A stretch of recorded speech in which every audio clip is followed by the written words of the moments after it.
I purposely wore my blazer tonight for the kickoff of Knoxville Fashion Week.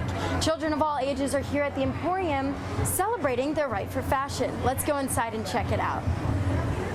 I'm here at the Walker Springs apartment complex where earlier this evening, local fire department was called to the scene after a building went up into flames. As you can see behind me, the fire department has taken control of the situation and the flames are coming down. I can still smell the smoke. The neighbors are outside worried and the local fire department and police department are still here. Unfortunately, we don't have any more information at this time, but when we do, we'll get it back to you. That's right, Matt. I'm actually here right now at Clinton High School, home of the Dragons, where I just stood outside with the football team while they practiced for hours. And despite wanting to be the best on the football team, their grades impact that decision to become a college athlete, an even bigger challenge that students face. Standing here outside the Elkmont Exchange, where the United Way of Greater Knoxville holds a fundraiser in hopes to give back to their community. Here at the University of Tennessee, Vol fans are celebrating a new head coach, a new Jumbotron, and a new beginning to Tennessee football. Honest Guide, a popular YouTube channel started by Yannick and Hansa, focuses on scams and traps targeting tourists in Central Rock. With nearly 200,000 subscribers, their voices are making an impact.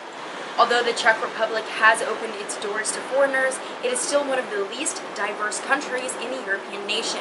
I sat down with two students all the way from Hong Kong today who have explained some cultural issues they've had while studying abroad in Prague. I purposely wore my blazer tonight for the kickoff of Knoxville Fashion Week. Children of all ages are here at the Emporium celebrating their right for fashion. Let's go inside and check it out.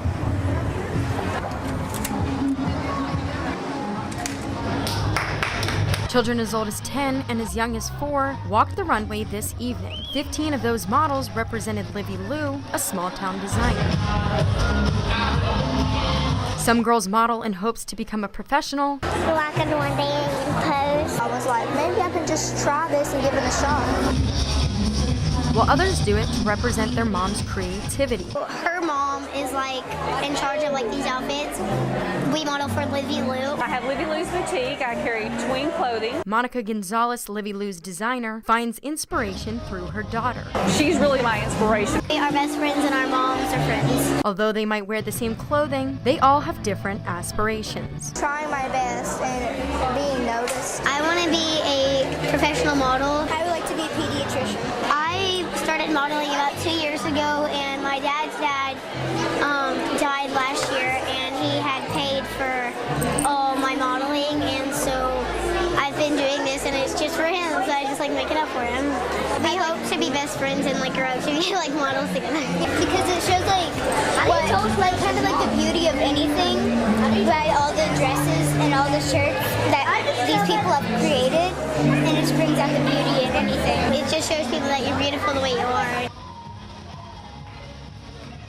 The first change made since 2014, removing Butch Jones' picture from the iconic Jumbotron. I caught up with two students who had plenty to say on the subject. Well, I feel like it's long overdue. I don't think it's a good look to have the guy you fired on the back of the scoreboard just weeks before you take the field. I know fans are excited to see a player up there, former All-American, and Al Wilson. Wilson had a total of 272 tackles and was a part of Tennessee's undefeated national championship in 1998. Definitely think that it'll make fans more excited. I think it'll have a lot of effect because people were outraged and mad that we had a crappy year. Here at the University of Tennessee, Vol fans are celebrating a new head coach, a new Jumbotron, and a new beginning to Tennessee football. I think it's really good because coming off the worst season we've ever had in Tennessee history, that we had to make changes in the coaching staff, and getting rid of Butch Jones and getting Mr. Pruitt, I feel like that's a really good change. It's a good thing that it's off now for the university. To put that behind them and focus on a new era of Tennessee with Coach Pruitt. After speaking with Noah and Evan, I wanted to find out which former Vol they preferred on the back of the Jumbotron. I would pick Condredge Holloway. He broke a lot of race barriers when he was here at Tennessee. He was a great quarterback, great face for the program. He always has been, but that would be my choice. I'd go with the GOAT, Peyton Manning, because of course he's Tennessee and he's the greatest quarterback of all. Not Tom Brady, Peyton Manning. That's us. Something that United Way is trying to do this year is focus on the agencies that we provide funding for. In January, the United Way of Greater Knoxville focused on homelessness, and now they shift their focus to crisis. The more money that we can raise, the more money that we can use to help the Knoxville community. I'm standing here outside the Elkmont Exchange, where the United Way of Greater Knoxville holds a fundraiser in hopes to give back to their community. There are probably 50 people going to come tonight. Part of the proceeds from every beer sold will be donated. Most of the money received is given in grants through a competitive grant-making process. It's doing a great job of bringing a lot of businesses together to socialize and network, as well as getting to try out some new local breweries. Next month, they will be at the Alliance Brewing Company in South Knoxville. I definitely encourage everybody to get involved. And raise a little bit of money. It's fun to just get involved and do charity work to get back to our community. The more money that we can put back into the community, the better off we are. Czech cuisine typically consists of beef, pork, and potatoes, and of course, beer. Burgers, pork roast, and gnocchi are typically seen on most menus. In fact, there aren't many menus that don't offer those dishes. Chicken schnitzel, for example, is very popular here in Prague. This is garnished with a parsley sprig or cucumber and considered complete. Adam, a Czech local, shares his thoughts on the cuisine. Typical Czech dish. Usually there is meat, kind of schnitzel, something on the side, mostly sauce and dumpling or potatoes or fries. Most of the Czech dishes are just unhealthy. I think they lack vegetables. Although Czech cuisine is delicious, it is missing one component that makes a balanced meal, and that is vegetables.